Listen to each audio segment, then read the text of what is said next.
Bismillahirrahmanirrahim. Assalamualaikum warahmatullahi wabarakatuh. Alhamdulillahirabbil alamin. Segala puji bagi Allah Subhanahu wa taala sehingga kita masih bisa bertemu ya pada pertemuan kali ini melalui video pembelajaran. Salawat serta salam semoga tetap tercurahkan kepada Baginda Agung Nabiullah Muhammad SAW yang telah memberikan kita membawa kita dari zaman jahiliyah hingga zaman Islamiyah seperti pada saat ini.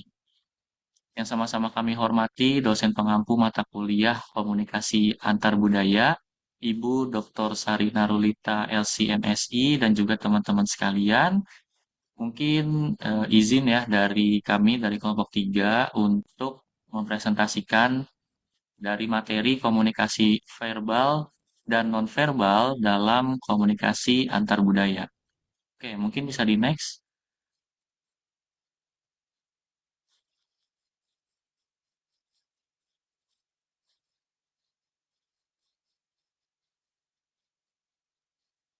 Oke, jadi sebelum presentasi, perkenalkan dari anggota kelompok 3 terlebih dahulu. Di sini yang pertama ada Dina Awaliyah Nurrohmah, kemudian ada Putri Musliatul Ummah, yang ketiga ada Puja Maharani, yang keempat ada saya sendiri, Ahmad Ludan Fija, yang kelima ada Imam Kostalani, dan yang terakhir ada Adinda Sabrina Salsabila. Oke, bisa di next.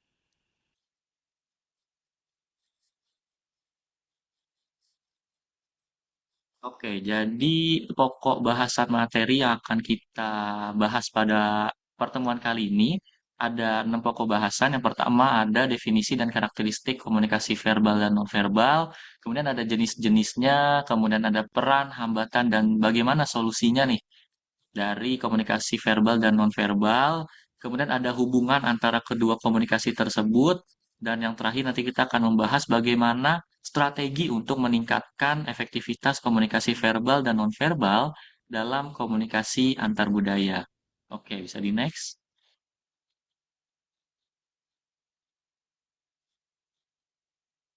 Oke, jadi di sini yang pertama kita akan membahas definisi dan karakteristik komunikasi verbal dan komunikasi nonverbal. Ya, bisa di next.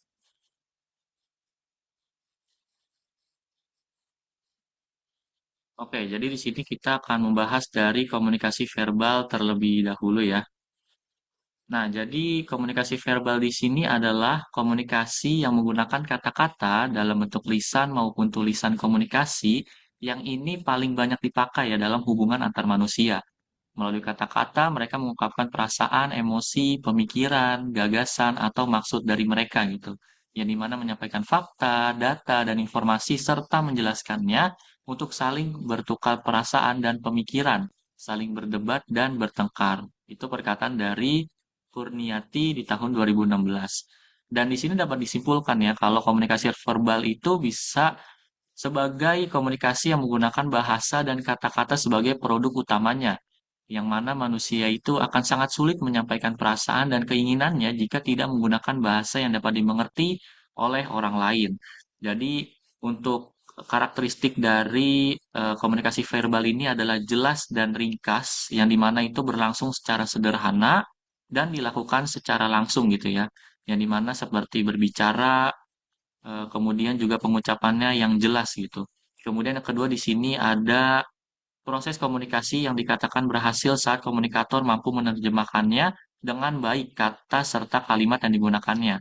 Kemudian karakteristik yang terakhir yaitu kecepatan berbicaranya gitu. Yang dimana keberhasilan komunikasi ini dipengaruhi juga oleh kecepatan dan tempo bicara yang tepat dan juga intonasi seorang komunikator mampu mengetahui arti pesan melalui nada suara yang dikirimkan. Oke, bisa di next. Itu tentang komunikasi verbal ya. Nah, kemudian kita akan membahas tentang komunikasi nonverbal.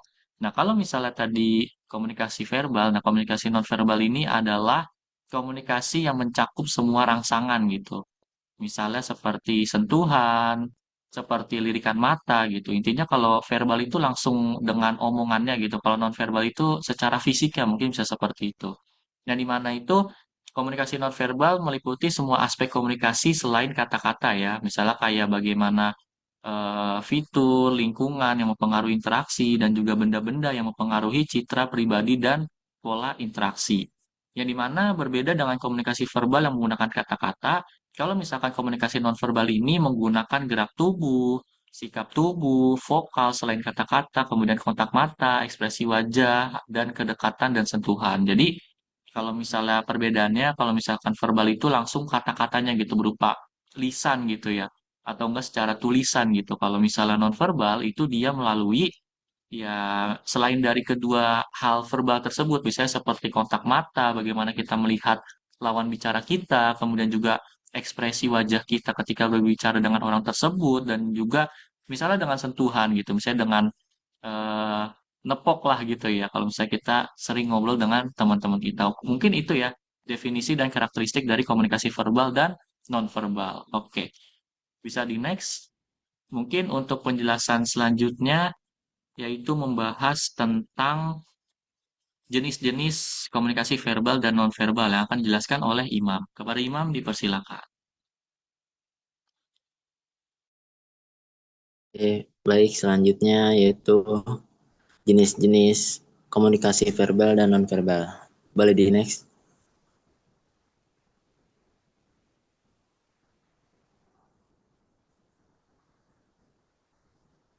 Oke, yang pertama yaitu jenis komunikasi verbal mana yang mana ini terbagi menjadi dua.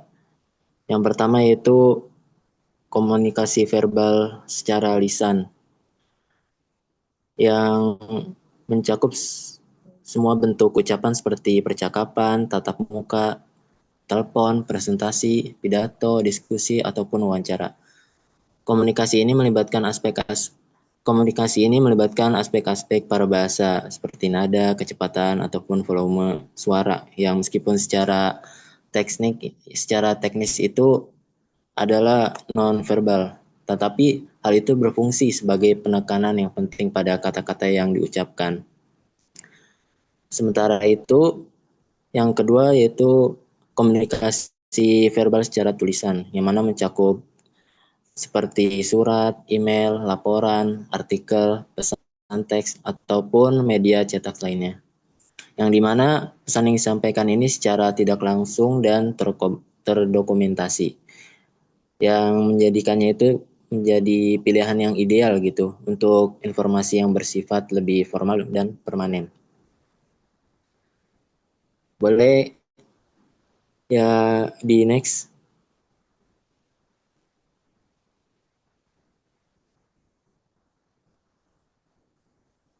Oke, selanjutnya yaitu komunikasi nonverbal. Yang mana komunikasi nonverbal ini terbagi menjadi 4 ya. Yang pertama itu kinestetik yang berupa gerakan tubuh seperti gestur, ekspresi wajah ataupun postur tubuh.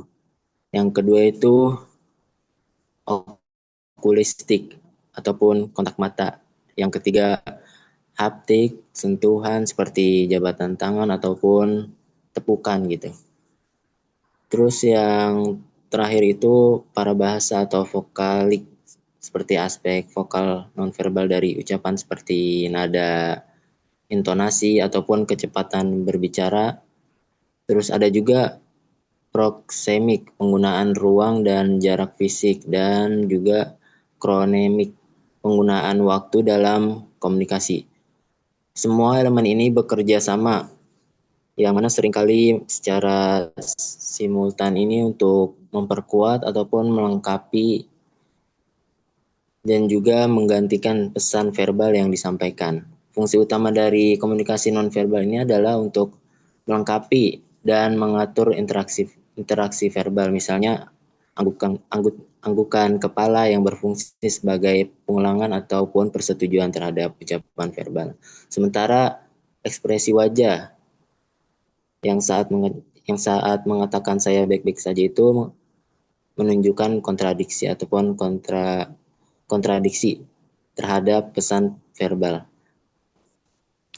Terus juga kemampuan ini bisa juga untuk membaca dan menafsirkan isyarat nonverbal yang sangat penting untuk komunikasi yang lebih efektif. Oleh karena hal tersebut menunjukkan petunjuk tentang keadaan emosional lawan bicara dan membantu mengelola alur percakapan. Oke, selanjutnya akan dijelaskan oleh teman saya.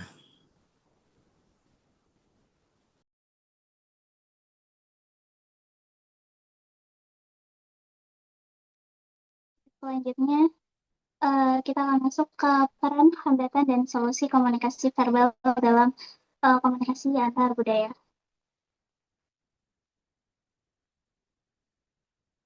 Nah, yang pertama, kita masuk ke peran komunikasi verbal dalam komunikasi antar budaya gitu. Di sini kita akan bahas uh, bagaimana komunikasi verbal ini berfungsi sebagai jembatan antar budaya, uh, bagaimana kata, bahasa, dan cara bicara membantu kita saling memahami meskipun berasal dari latar belakang budaya yang berbeda. Gitu. Di antara peran-peran komunikasi verbal dalam komunikasi antar budaya, yang pertama adalah mencegah kesalahpahaman.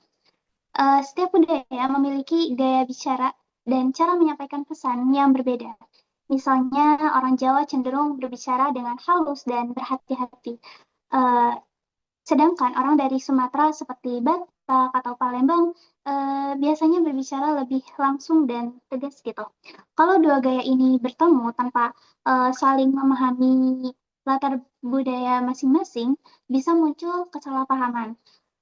Orang Jawa mungkin merasa lawan bicaranya kasar, sedangkan orang Palembang merasa orang Jawa terlalu berputar-putar. Dengan komunikasi verbal yang baik, kita bisa nih menyesuaikan cara berbicara agar pesan tersampaikan tanpa menyinggung perasaan orang lain. Jadi komunikasi verbal ini berfungsi sebagai alat untuk menjaga uh, pemahaman antar budaya. Yang kedua, peran yang kedua adalah membantu proses adaptasi antar budaya. Ketika seseorang berada di lingkungan baru, bahasa menjadi jembatan untuk menyesuaikan diri. Melalui komunikasi verbal, kita bisa mempelajari nilai, norma, dan kebiasaan yang berlaku di budaya lain. Contohnya, mahasiswa dari berbagai daerah yang kuliah di satu universitas harus belajar menyesuaikan bahasa dan gaya berbicara agar bisa diterima oleh teman-teman dari daerah lain. Mereka menggunakan bahasa Indonesia, tapi tetap menyesuaikan pilihan kata supaya terdengar sopan dan mudah dipahami gitu. Jadi komunikasi verbal mempermudah proses adaptasi sosial dan membantu kita menyesuaikan diri di lingkungan yang berbeda budaya. Yang ketiga adalah membangun toleransi dan menguatkan hubungan sosial. Dalam masyarakat yang beragam, cara kita berbicara bisa menentukan apakah perbedaan budaya menjadi sumber kekuatan atau malah menjadi sumber masalah gitu.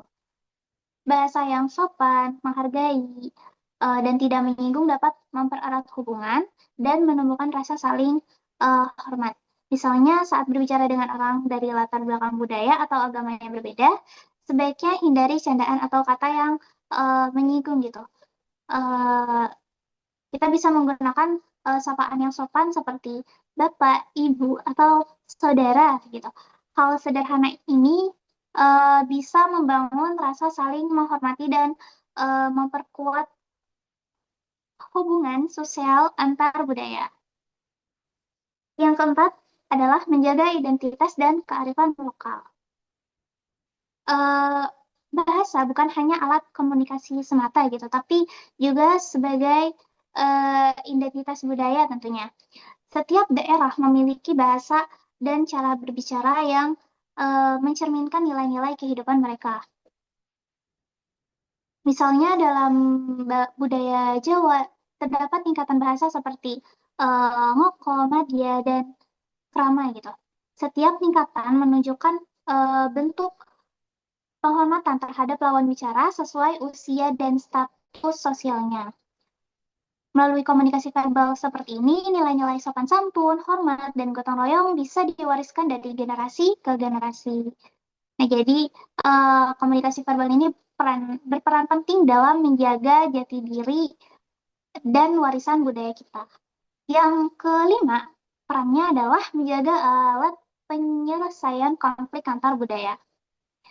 Eh, Ketika terjadi perbedaan pendapat atau kesalahpahaman antara kelompok atau budaya yang berbeda, cara kita berbicara sangat menentukan arah situasi gitu ya. Kata-kata yang lembut, sopan, dan penuh empati bisa menenangkan suasana dan membuka jalannya berdialog dengan baik. Sebaliknya gitu, kalau penggunaan bahasa yang kasar, menyinggung, itu justru akan memperburuk keadaan.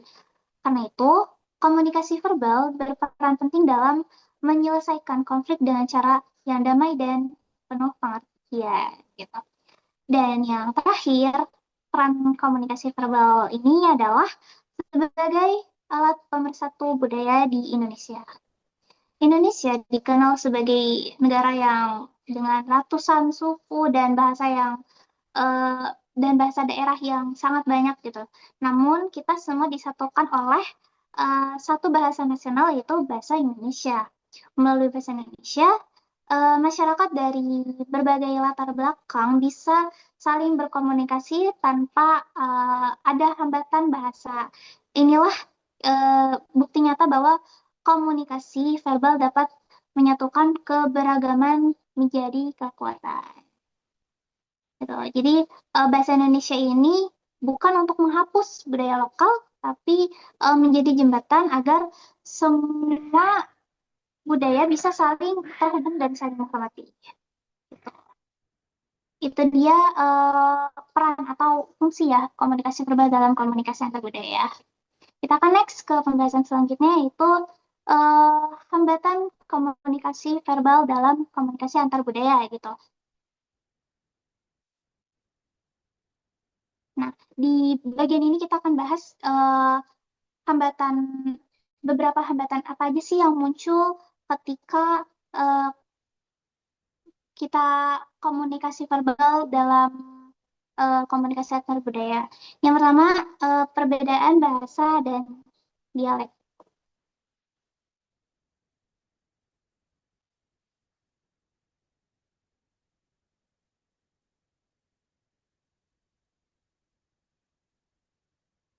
Nah, kalau uh, kalau dua orang uh, dari dua budaya yang berbeda gak menguasai bahasa yang sama, tentunya komunikasi akan jadi sulit gitu ya. Misalkan logat dan kata khas daerah bisa bikin orang luar daerah bingung atau salah paham gitu. Contohnya, misalnya ada mahasiswa asing di Indonesia sering kesulitan memahami kata sehari-hari seperti apa ya kata-kata yang tidak baku gitu ya. Eh, Mungkin bagi kita biasa aja, tapi bagi mereka yang bahasanya di eh, di daerahnya itu berbeda, itu akan membuat eh, mereka kesulitan memahami bahasa kita gitu. Yang kedua, perbedaan makna dan konotasi kata. Kata yang sama bisa punya arti berbeda tergantung budayanya. Misalnya, kata kamu di Jawa itu bisa dianggap kurang sopan kalau ditunjukkan ke orang yang lebih tua. Tapi di daerah lain ya mungkin ini ada yang menganggap biasa aja gitu. Kalau kita agak memahami konteks budaya di balik kata, bisa muncul salah penafsiran gitu. Makanya penting banget buat eh, memahami makna sosial dari setiap ucapan, bukan cuman arti katanya aja. Lalu yang ketiga, hambatan yang ketiga ada perbedaan gaya dan intonasi bicara. Setiap budaya tuh punya gaya berbicara sendiri gitu. Orang Batak misalnya, dikenal tegas dan eh, berbicara dengan suara keras. Bagi mereka itu tanda semangat dan ketegasan. Tapi bagi orang Jawa yang terbiasa bicaranya pelan dan lembut, gaya seperti itu bisa dianggap apa ya? Bagi mereka tuh kasar atau lagi sedang marah gitu. Nah, dari sini kita bisa lihat bahwa gaya bicara dan intonasi bisa menimbulkan kesalahpahaman. Padahal sebenarnya nggak ada niat buruk sama sekali gitu. Itu dia yang hambatan ketiga. Yang keempat, ada perbedaan etika dan kesopanan dalam bahasa. Setiap budaya juga punya aturan sopan santun yang berbeda dalam berbicara. Orang Indonesia misalnya terbiasa bicara dengan cara yang halus dan penuh rasa hormat, terutama pada orang yang lebih tua dan memiliki jabatan lebih tinggi gitu. Tapi bagi orang dari budaya yang lebih langsung to the point, cara seperti itu bisa dianggap terlalu bertele-tele atau terlalu berputar-putar gitu.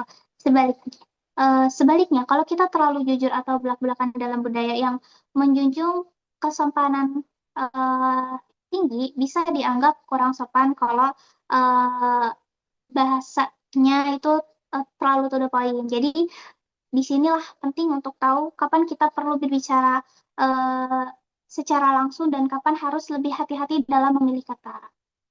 Lalu yang kelima, hambatannya adalah perbedaan konteks budaya, high context dan low context.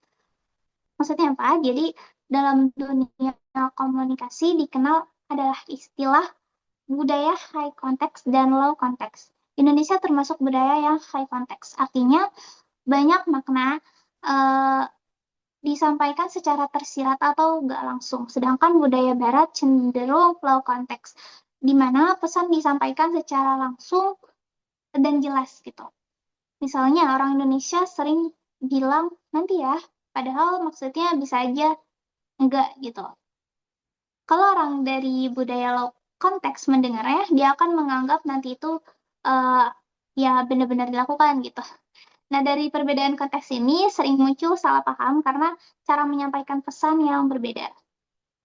Yang keenam, ada salah tafsir dalam menyampaikan pesan gitu.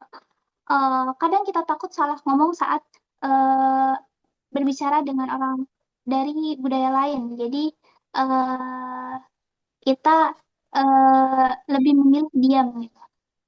Padahal diam itu justru membuat pesan tidak tersampaikan dengan baik.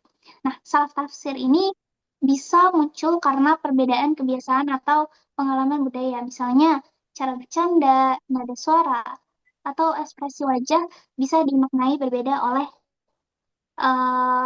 orang dari budaya lain. Lalu yang ketiga ada yang selanjutnya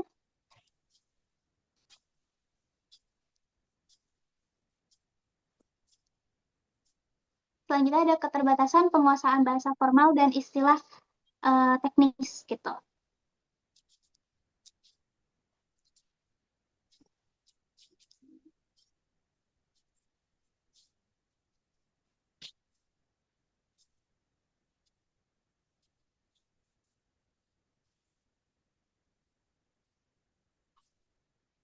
Langsung masuk ke hambatan selanjutnya ada etnosentrisme dalam penggunaan bahasa gitu.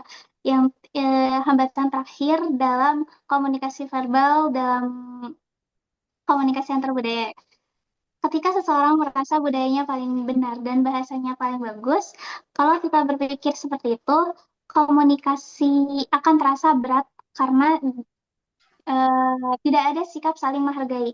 Lawan bicara bisa merasa direndahkan, eh, dan akhirnya komunikasi menjadi tidak efektif gitu. Eh, dalam dalam komunikasi antar budaya kita harus punya sikap terbuka dan menghargai perbedaan gitu. Nah, semua budaya punya cara unik untuk menyampaikan pesan dan tidak ada yang lebih baik atau lebih buruk gitu.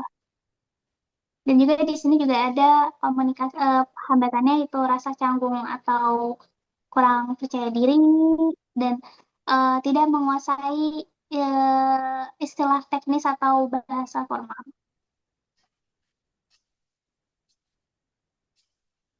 Lalu kita next ke pembahasan eh, terkait solusi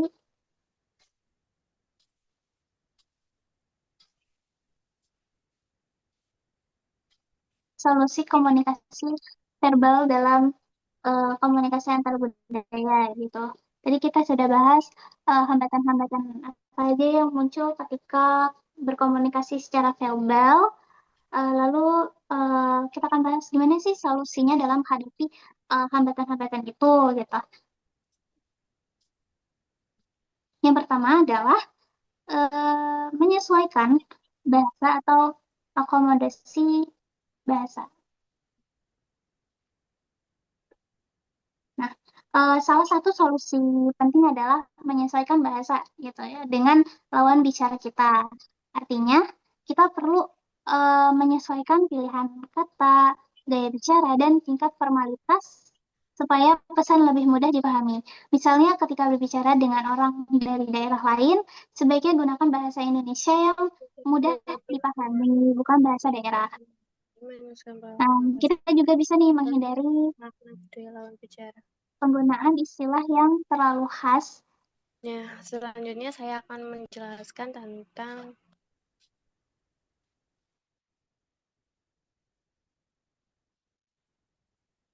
Kita juga bisa nih menghindari penggunaan istilah yang terlalu khas budaya tertentu agar tidak menimbulkan salah penafsiran gitu.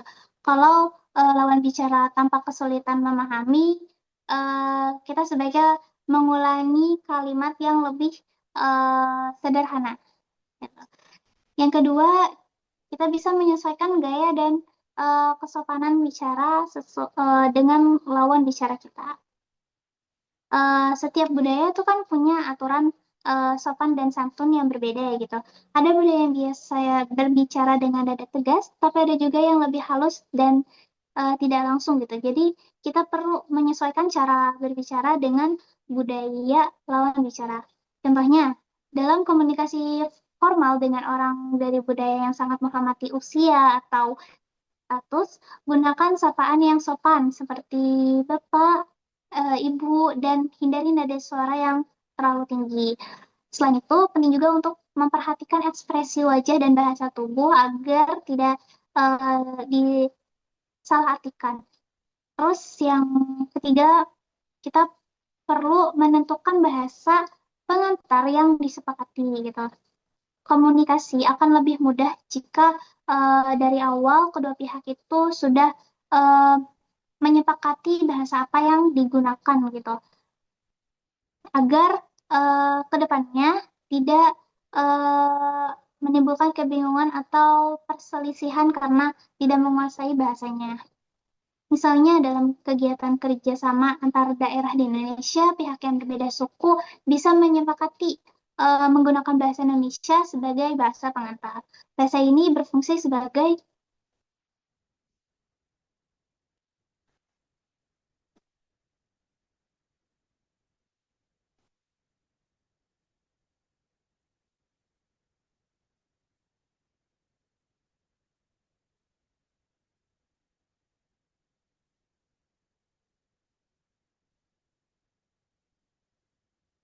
bahasa ini berfungsi sebagai jembatan agar semua pihak itu memahami pesan yang disampaikan gitu lewat bahasa Indonesia.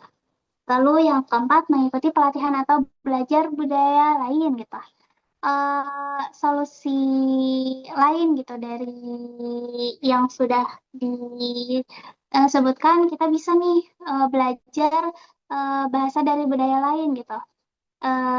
Dengan ini kita bisa mudah menafsirkan atau memahami ucapan dari orang dari budaya lain gitu. Nah, dengan kita berbicara bahasa dari budaya lain, ini juga akan menumbuhkan empati dari dalam diri kita gitu, yaitu kemampuan untuk menempatkan diri pada posisi orang lain. Kalau kita peka terhadap budaya mereka, kita bisa memilih kata dan gaya bicara yang lebih menghargai sehingga komunikasi menjadi lebih efektif dan damai gitu. Lalu yang kelima, bersikap fleksibel dan saling mengoreksi. Dalam komunikasi, tentu gitu ya, terkadang muncul kesalahpahaman dan kalau itu dalam batas wajar, kalau itu masih hal yang kecil, itu wajar-wajar. Masih dalam batas wajar aja. Jadi kalau kita nggak paham maksud lawan bicara, jangan sungkan untuk bertanya atau meminta penjelasan dari tutur kata yang dikeluarkan oleh lawan bicara kita gitu. Nah, dengan ini justru menunjukkan bahwa kita ini peduli dan ingin memahami orang lain dengan benar. Lalu yang terakhir, yang sebenarnya tadi sudah saya sampaikan juga adalah menggunakan bahasa nasional sebagai bahasa penghubung. Bahasa Indonesia adalah bahasa pemersatu bangsa gitu ya, yang bisa digunakan untuk menjembatani perbedaan budaya dan bahasa daerah. Karena sifatnya netral dan umum, bahasa ini membantu menghindari kesalahpahaman antar suku. Dalam lingkungan multikultural, penggunaan bahasa Indonesia membantu semua pihak merasa diterima dan bisa berpartisipasi aktif dalam percakapan. Ini menjadi solusi paling praktis dan efektif di masyarakat yang majemuk seperti Indonesia. Jadi, dari berbagai solusi tadi dapat disimpulkan bahwa kunci dari komunikasi verbal antar budaya adalah penyesuaian dan sikap empati gitu. Kita harus mau menyesuaikan bahasa, gaya bicara, dan sikap dengan budaya lawan bicara gitu. Selain itu, penting juga untuk kita terbuka terhadap perbedaan dan gak cepat menilai gitu.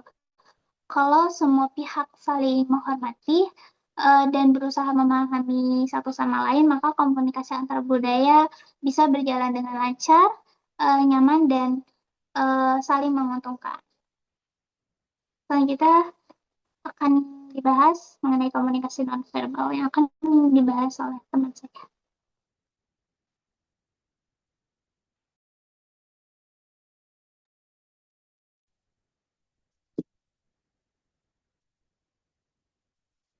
Oke, selanjutnya ada peran, hambatan, dan solusi komunikasi nonverbal dalam komunikasi antar budaya. Boleh di next.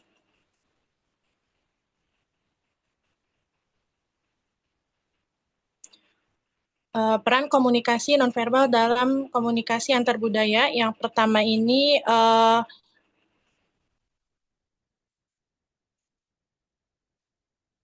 komunikasi nonverbal berperan sebagai pelengkap komunikasi verbal. Artinya ketika kita berbicara, pesan yang disampaikan tidak hanya lewat kata-kata, namun juga lewat ekspresi wajah, intonasi, dan gerakan tubuh. Misalnya, saat kita mengucapkan salam atau menyapa seseorang akan terasa lebih hangat kalau dibarengi dengan senyuman atau anggukan kepala. Jadi komunikasi nonverbal membantu memperjelas makna pesan verbal kita. Lalu yang kedua ada komunikasi nonverbal menunjukkan emosi dan sikap seseorang. Jadi melalui ekspresi wajah, nada suara atau gestur, kita bisa tahu apakah seseorang itu sedang marah atau senang atau tidak nyaman. Dalam komunikasi antar budaya, hal ini sangat penting karena ekspresi emosional bisa memiliki makna yang berbeda di tiap budaya. Maka kita perlu peka terhadap ekspresi dan bahasa tubuh lawan bicara. Lalu yang ketiga ada komunikasi nonverbal juga berperan dalam membangun kedekatan dan kepercayaan antar budaya. Misalnya cara berjabat tangan, kontak mata, atau posisi tubuh saat berbicara bisa menunjukkan rasa hormat dan keterbukaan. Sikap nonverbal yang positif akan membuat orang dari budaya lain merasa dihargai. Jadi sehingga tercipta hubungan yang lebih akrab dan saling percaya. Lalu yang keempat, komunikasi nonverbal menjadi sarana adaptasi dalam interaksi antar budaya. Ketika kita berhadapan dengan orang dari budaya yang berbeda dan mungkin tidak memahami bahasanya, kita bisa menggunakan gestur, ekspresi wajah, atau bahasa tubuh untuk tetap bisa berkomunikasi. Jadi nonverbal ini bisa menjadi jembatan yang membantu kita beradaptasi dan tetap memahami satu sama lain meskipun berbeda latar belakang. Jadi secara keseluruhan komunikasi nonverbal ini berperan penting untuk memperjelas pesan, mengekspresikan emosi, membangun kepercayaan, dan memudahkan adaptasi lintas budaya. Boleh di next.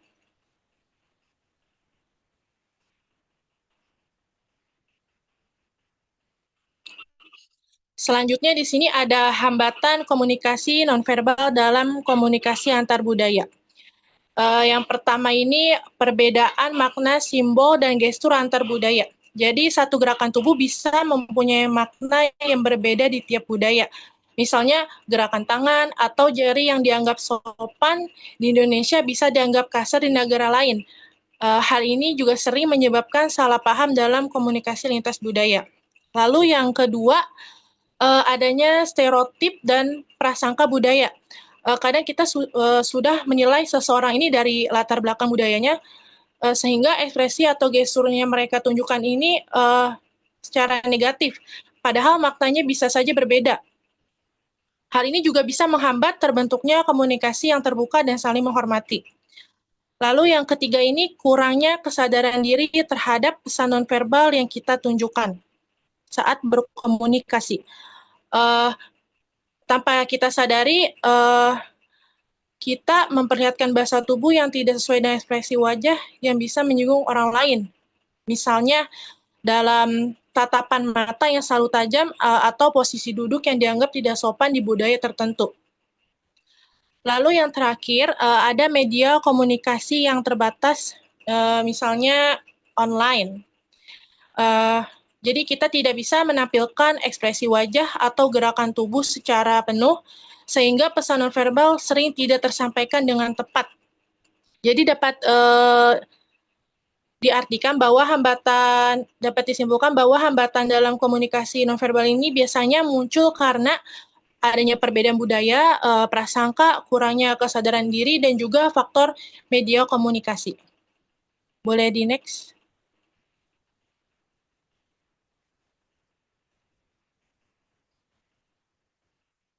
Lalu selanjutnya ada solusi hambatan komunikasi nonverbal. Yang pertama ini ada meningkatkan literasi budaya. Artinya kita perlu belajar dan memahami simbol, gestur, dan kebiasaan nonverbal dari budaya lain. Dengan adanya begitu, jadi kita bisa lebih berhati-hati saat berinteraksi dan menghindari kesalahpahaman. Lalu yang kedua, menggunakan empati komunikasi atau melihat dari sudut pandang orang lain. Dengan berempati, kita bisa menyesuaikan cara berkomunikasi agar tidak menyinggung pihak lain. Lalu yang ketiga, mengombinasikan komunikasi verbal dan non-verbal. Jadi kalau kita merasa gerakan atau ekspresi kita bisa disalahartikan, jadi kita bisa menegaskan maksudnya lewat kata-kata agar lebih jelas dan tidak ambigu. Lalu yang keempat, mengontrol bahasa tubuh dan ekspresi wajah. Misalnya menjaga kontak mata, terus menunjukkan sikap tubuh yang sopan, serta menghindari gestur yang bisa dianggap tidak pantas. Lalu yang terakhir ini memanfaatkan media visual atau tatap muka langsung. Jadi dalam konteks komunikasi dalam jarak jauh ini seperti perkuliahan online atau kerja lintas negara menggunakan video call bisa membantu karena ekspresi dan gestur kita bisa terlihat secara langsung. Jadi secara keseluruhan cara terbaik untuk mengatasi hambatan dari komunikasi nonverbal ini adalah dengan memahami budaya lain, bersikap empatik, mengontrol diri, dan tetap terbuka dalam berinteraksi dengan orang dari latar belakang yang berbeda. Boleh di next?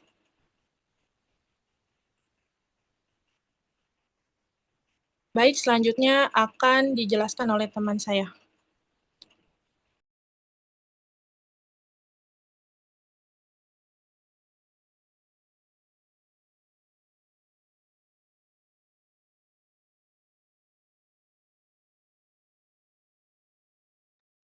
Oke, selanjutnya yaitu hubungan komunikasi verbal dan nonverbal dalam komunikasi antar budaya. Oke, boleh next selanjutnya. Nah, dalam hubungan komunikasi verbal dan nonverbal dalam komunikasi antar budaya, yaitu merupakan memiliki keterikatan yang sangat kuat karena keduanya ini saling melengkapi. Namun juga sering menimbulkan kesalahpahaman karena perbedaan interpretasi antara budaya dan antar budaya, antara komunikasi nonverbal dan komunikasi verbal. Yang dimana penyampaian pesan ini biasanya disampaikan secara implisit dan emosi yang sangat mempengaruhi budaya masing-masing. Oke, next selanjutnya.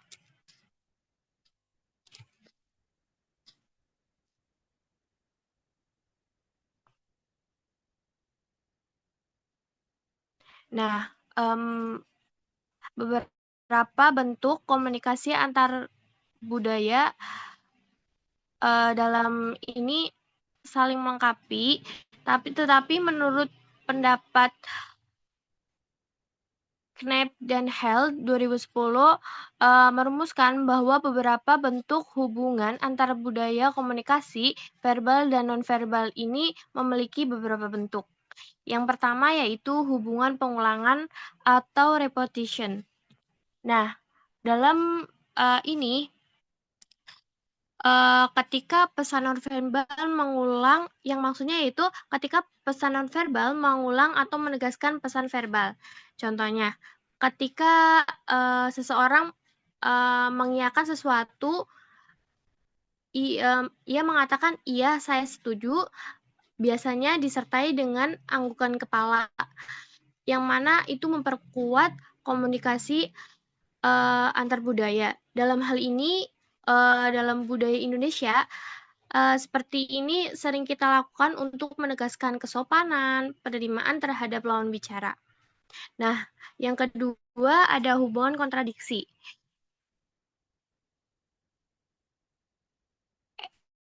Maaf, yang kedua ada hubungan kontradiksi atau pertentangan.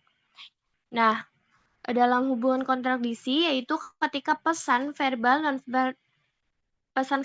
nonverbal ini saling bertentangan. Misalnya seorang berkata, tidak apa-apa kok, namun seorang itu mengekspresikan dengan wajah cemberut atau seolah tidak merasakan apa yang dia katakan. Jadi ketidaksesuaian antara bahasa dan gestur tubuh ini saling berkaitan. Namun dalam hal yang ini kontradiksi itu terletak antara gestur dan gerak seseorang dalam menyampaikan pendapat. Nah, hal ini sering terjadi karena kita menjaga perasaan orang lain. Biasanya hal ini tuh sebagai penyampaian kekecewaan seseorang tanpa memperlihatkan melalui perkataan. Nah, yang ketiga ada hubungan substitusi, yang dimana hubungan ini ketika pesan nonverbal menggantikan pesan verbal. Contohnya ketika kita lewat di depan seorang yang lebih tua, kita menundukkan sedikit kepala tanpa berkata apa-apa. Nah, gerakan seperti ini berarti sudah menyampaikan pesan secara sopan kepada orang yang lebih tua. Nah, ketika hal ini merupakan alat komunikasi antar budaya yang mana sebagai pengganti sebagai pengganti kata untuk digantikan melalui gerakan. Nah, selanjutnya ada hubungan pelengkapan atau komplement, yang dimana pelengkap yaitu ketika pesan nonverbal melengkapi atau memperkaya pesan verbal. Misalnya, saat kita bilang terima kasih banyak Bu sambil menangkupkan tangan di dada dan sedikit menunduk, itu menambahkan kesan tulus dan hormat. Nah, contoh lainnya itu seorang guru berkata, bagus sekali nak, sambil menepuk bahu murid. Nah, hal ini itu saling berkaitan. Kenapa? Karena pesan yang disampaikan itu sesuai dengan gerakan atau gerakan tubuh yang mana hal ini tuh menjadikan kita itu semakin paham dalam berkomunikasi. Nah, yang terakhir itu ada hubungan atau penekanan atau akses. Nah, dalam penekanan ini ketika pesan nonverbal ini digunakan untuk menekan bagian penting dari pesan verbal. Misalnya kita bilang, "Ini penting banget ya," sambil menunjukkan ke papan tulis atau dengan intonasi yang lebih tegas. Nah, ketika pesan yang disampaikan itu sudah menunjukkan kata itu, nah letak penegasannya ini pada intonasi suara yang disampaikan oleh seseorang itu. Nah, jadi dapat kita simpulkan menurut Knapp dan Hall, komunikasi verbal dan verbal ini saling berhubungan, bisa saling mengulang atau menggantikan, bahkan melengkapi, menegaskan, atau bahkan bertentangan. Dalam budaya Indonesia sendiri, hubungan ini sangat dipengaruhi oleh nilai-nilai kesopanan, rasa hormat, dan keharmonisasian sosial. Karena itu, kita perlu memahami bagaimana makna nonverbal ini bisa tersampaikan, bisa diterima dengan baik, tidak menimbulkan kesalahpahaman, sehingga di dalam komunikasi antara budaya ini di Indonesia yang beragam ini dapat dipahami dan dapat diterima oleh masing-masing seseorang. Untuk materi selanjutnya akan dijelaskan oleh teman saya, Adinda.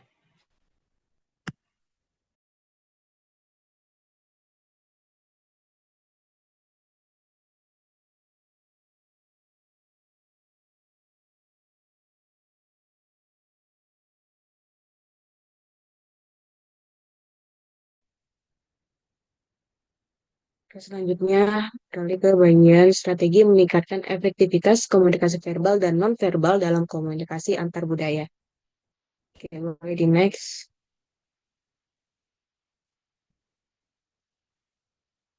Oke, di sini saya akan menjelaskan bagaimana strategi komunikasi verbal. Nah, yang pertama, menggunakan bahasa yang sederhana dan jelas. Maksudnya adalah bahasa yang sederhana dan jelas itu bisa memudahkan penerima pesan untuk memahami maksud pembicara tanpa kebingungan. Nah, dalam komunikasi verbal, penyampaian pesan harus disesuaikan dengan kemampuan bahasa dan tingkat pendidikan lawan bicara. Nah, bahasa yang terlalu kompleks atau rumit gitu, atau juga bisa menggunakan istilah teknis dapat menimbulkan salah tafsir. Contohnya adalah seorang guru misalnya nih, menjelaskan konsep tentang global warming kepada siswa SD dengan kalimat yang sederhana. Nah, guru itu berkata, pemanasan global itu artinya bumi kita makin panas karena terlalu banyak asap dari kendaraan dan pabrik. Nah, daripada menjelaskan dengan istilah ilmiah yang sulit dipahami, penggunaan kalimat yang sederhana bisa membantu siswa memahami pesan yang disampaikan oleh guru tersebut dengan cepat. Nah, selanjutnya yang kedua, yaitu memperhatikan intonasi dan kecepatan bicara. Nah, intonasi atau nada suara serta kecepatan bicara adalah unsur penting dalam komunikasi verbal yang mempengaruhi makna dan persepsi pendengar. Nah, intonasi membantu menekankan bagian penting pesan dan menyampaikan emosi pembicara.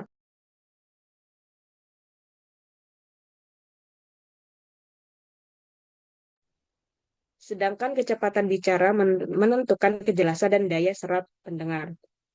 Contoh lagi, seorang dosen yang berbicara dengan nada datar dan cepat itu bisa membuat mahasiswa kehilangan fokus. Dan juga sebaliknya, jika dosen menggunakan intonasi yang bervariasi dan berbicara dengan tempo yang tenang, maka mahasiswa lebih mudah memahami dan tertarik untuk mendengar. Lalu selanjutnya yang ketiga adalah aktif mendengarkan atau active listening. Nah, mendengarkan aktif berarti memperhatikan secara penuh pesan yang disampaikan oleh lawan bicara, serta bisa memahami maknanya dan menunjukkan respons yang tepat.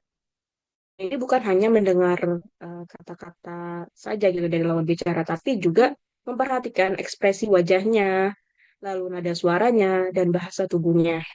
Contoh, dalam percakapan antara guru dan siswa. Misalnya ada seorang siswa yang berkata, saya tidak paham dengan pelajaran tadi, Bu. Lalu si guru menjawab, oke, nah bagian mana yang belum kamu pahami, nak? Coba Ibu jelaskan lagi. Nah, dari sini bisa kita simpulkan bahwa respon guru menunjukkan sikap mendengarkan aktif. Namun bukan hanya mendengar, tapi dia juga bisa memahami dan memberikan tanggapan yang membantu siswa tersebut yang tadinya tidak paham dengan pelajaran yang disampaikan oleh guru tersebut. Ya, lanjut. Yang poin keempat, yaitu menggunakan klarifikasi dan konfirmasi. Nah, klarifikasi berarti meminta atau memberikan penjelasan agar pesan yang diterima tidak salah tafsir. Nah, sedangkan konfirmasi digunakan untuk memastikan pemahaman kedua belah pihak yang sama. Nah, strategi ini penting dalam komunikasi verbal. Kenapa? Karena agar pesan yang disampaikan tidak menimbulkan kesalahpahaman. Contoh nyatanya dalam rapat kerja. Nah, seorang pegawai A itu berkata, jadi kita mulai proyek ini minggu depan ya. Lalu atasannya menjawab, betul, tepatnya hari Senin tanggal 14. Nah, pastikan semua tim sudah siap ya. Kalimat tersebut atau percakapan tersebut merupakan bentuk klarifikasi dan konfirmasi untuk memastikan waktu dan persiapan berjalan sesuai rencana. Lalu lanjut yang kelima, yaitu menyesuaikan pilihan kata dengan budaya. Maksudnya seperti apa? Nah, bahasa dan budaya itu kan memiliki hubungan yang erat ya. Nah, dalam komunikasi verbal, terutama pemilihan kata yang sesuai dengan latar budaya lawan bicara itu penting untuk menghindari kesalahpahaman atau kesan yang tidak sopan. Seperti kita tahu teman-teman bahwa setiap budaya itu memiliki nilai, norma, dan kebiasaan yang mempengaruhi cara berkomunikasi. Atau lagi dalam dunia nyata adalah seperti dalam budaya Jawa, ketika berbicara kepada orang yang lebih tua, mereka menggunakan bahasa halus seperti monggo atau nuwun sewu. Nah, namun sedangkan dalam budaya lain mungkin cukup dengan silahkan atau maaf. Nah, penggunaan bahasa yang sesuai menunjukkan rasa hormat terhadap budaya lawan bicara. Oke, selanjutnya, mulai di next.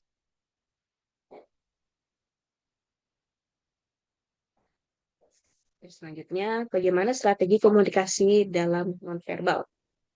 Oke, yang pertama adalah memperhatikan ekspresi wajah dan kontak mata. Nah, seperti kita tahu ya teman-teman tadi, yang seperti dijelaskan oleh teman-teman saya sebelumnya, bahwa komunikasi nonverbal adalah proses penyampaian pesan tanpa menggunakan kata-kata, melainkan melalui gerak tubuh, ekspresi wajah, kontak mata, nada suara, dan jarak fisik. Nah, lanjut ke poin yang pertama, bagaimana strategi komunikasi dalam nonverbal adalah yang pertama, perhatikan ekspresi wajah dan kontak mata. Maksudnya adalah ekspresi wajah itu kan merupakan salah satu bentuk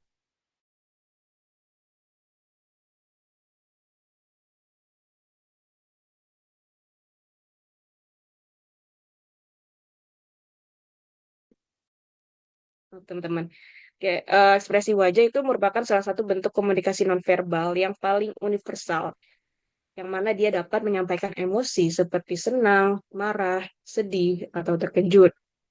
Nah, kontak mata berfungsi untuk menunjukkan perhatian, kejujuran, dan ketertarikan dalam interaksi. Namun, intensitas kontak mata perlu disesuaikan dengan norma budaya dan situasi. Contohnya, dalam wawancara kerja. Nah, pelamar yang tersenyum sopan dan menjaga kontak mata secara wajar akan dianggap percaya diri dan terbuka. Namun sebaliknya, jika terlalu sering menghindari tatapan mata, bisa dianggap tidak yakin atau kurang jujur. Lalu lanjut yang kedua adalah kita dapat mengelola bahasa tubuh. Bagaimana cara mengelola bahasa tubuh atau body language? Itu bahasa tubuh itu kan mencakup gerakan tangan, postur tubuh, dan sikap fisik yang menunjukkan perasaan atau sikap seseorang. Nah, pengelolaan bahasa tubuh yang baik dapat memperkuat pesan verbal, karena dia dapat menambah keyakinan dan menunjukkan rasa percaya diri. Dan juga gerakan tubuh yang terbuka dan tenang menandakan keterbukaan dan sikap positif. Dan sedangkan gerakan yang kaku atau tertutup bisa diartikan sebagai rasa gugup atau tidak percaya diri. Contohnya dalam dunia pendidikan. Seorang guru yang berdiri tegak, tersenyum dan menggunakan gerakan tangan yang natural saat menjelaskan materi, dia akan lebih tampak, terlihat lebih meyakinkan dan menarik dibandingkan guru yang hanya berdiri diam dengan tangan yang disilangkan. Lalu lanjut poin yang ketiga, yaitu memahami makna sentuhan atau bisa disebut sebagai haptics. Nah, sentuhan dapat mengekspresikan keakraban, empati, dukungan, dan kekuasaan tergantung pada konteks dan hubungan antar individu. Nah, dalam konteks komunikasi nonverbal, sentuhan itu harus digunakan dengan bijak. Kenapa? Karena maknanya sangat dipengaruhi oleh budaya, jenis kelamin, dan situasi. Contohnya adalah seorang guru menepuk bahu siswanya sebagai bentuk dukungan atau penghargaan. Namun dalam beberapa budaya atau konteks profesional, tindakan ini bisa dianggap terlalu pribadi atau tidak pantas jika tidak dilakukan dengan hati-hati. Yang lanjut, yang keempat, yaitu menggunakan nada suara yang tepat atau bisa disebut sebagai paralanguage. Nah, nada suara tinggi rendahnya dan intonasi itu termasuk dalam unsur paralanguage. Nada suara yang tepat itu bisa memperkuat pesan, namun sedangkan nada yang salah dapat mengubah makna keseluruhan. Suara yang tegas menunjukkan keyakinan, sementara suara yang lembut menandakan kemarahan dan empati. Maaf teman-teman, suara yang tegas itu bisa menunjukkan keyakinan, sementara suara yang lembut menandakan keramahan dan empati. Contohnya, misalnya dalam situasi mengajar. Nah, guru yang menggunakan nada suara yang lembut saat menegur siswa yang akan lebih efektif dibandingkan yang menggunakan nada tinggi atau marah. Karena siswa merasa dihargai dan mau menerima nasihat. Lalu lanjut yang kelima, yaitu memahami konsep proxemic atau jarak fisik. Nah, proxemics ini dikatakan adalah studi tentang penggunaan ruang dan jarak dalam komunikasi. Nah, menurut ahli Edward T. Hall, jarak fisik menunjukkan tingkat keakraban atau formalitas antara individu. Dan jarak yang terlalu dekat bisa menimbulkan rasa tidak nyaman, sementara jarak yang terlalu jauh bisa menciptakan kesan dingin atau tidak peduli. Contoh dalam kehidupan nyata adalah orang Asia cenderung menjaga jarak lebih dekat saat berbicara dibanding orang Eropa atau Amerika. Nah, seorang pemimpin yang berbicara dengan karyawan dari jarak yang pas akan menciptakan rasa nyaman dan saling menghormati. Itulah strategi dalam komunikasi verbal dan non-verbal. Oke, selanjutnya boleh di next, atau saya akan serahkan pada teman saya.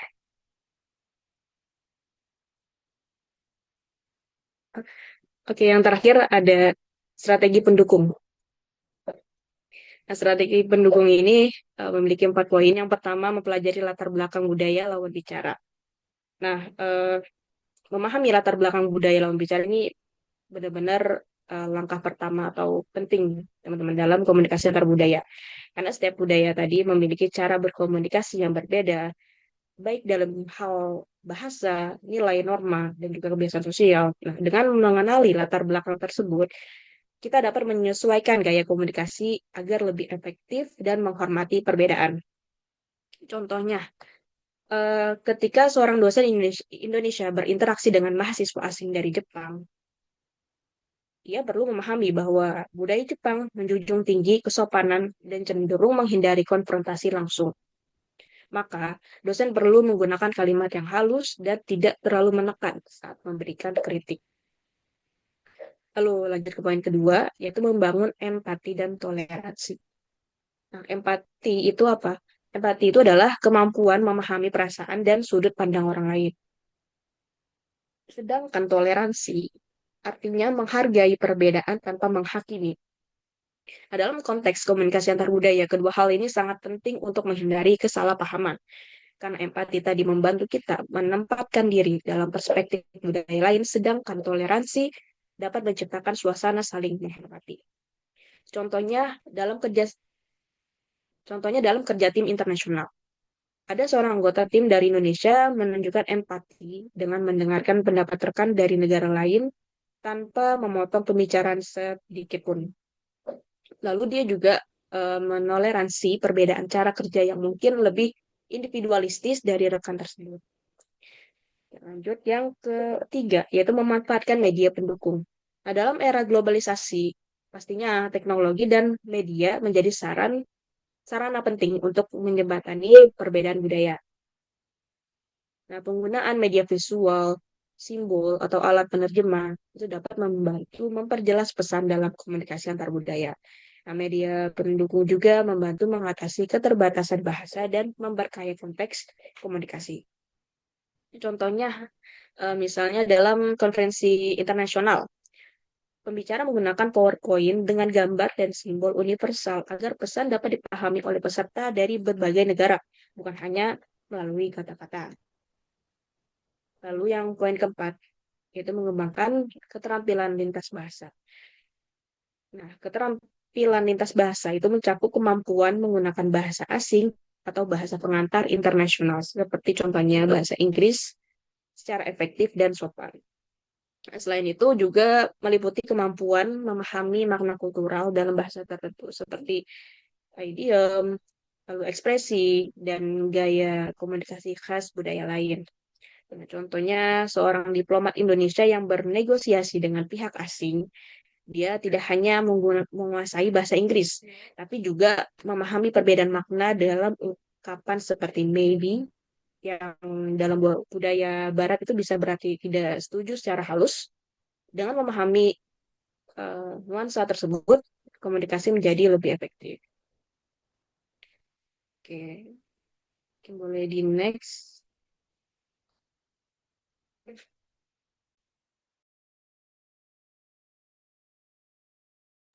Oke, selanjutnya ada kesimpulan yang akan dibacakan oleh teman saya. Oke. Jadi kesimpulan dari presentasi kita pada pertemuan kali ini yaitu komunikasi verbal dan nonverbal berperan penting nih dalam membangun pemahaman lintas budaya. Karena apa? Ya karena keduanya dari verbal dan nonverbal itu tidak hanya menyampaikan pesan, tetapi juga mencerminkan nilai dan cara pandang suatu masyarakat. Nah, dengan memahami perbedaan bahasa, ekspresi, dan simbol budaya, serta menumbuhkan sikap empati dan kemampuan beradaptasi, maka seseorang itu dapat menciptakan komunikasi antar budaya yang efektif, saling menghargai, dan harmonis di tengah keberagaman global. Nah, mungkin itu saja kesimpulan dari pertemuan kali ini. Bisa di next.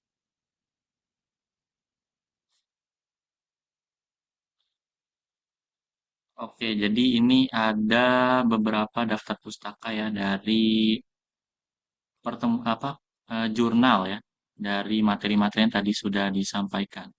Oke, mungkin sudah selesai ya dari sesi penyampaian materi dari kelompok kami, dari kelompok 3, maka sudah berakhir juga dari penyampaian materi pada hari ini. Terima kasih kepada Bu Sari atas kesempatannya dan juga terima kasih kepada teman-teman yang sudah memperhatikan dan teman-teman kelompok saya yang sudah menyusun dari materi eh, komunikasi verbal dan nonverbal pada kali ini. Semoga materi yang sudah disampaikan bisa bermanfaat buat kita semua. Mungkin itu saja dari kelompok kami, kurang lebihnya mohon maaf. Wabillahi taufiq wal hidayah, waridho wal inayah. Wassalamualaikum warahmatullahi wabarakatuh.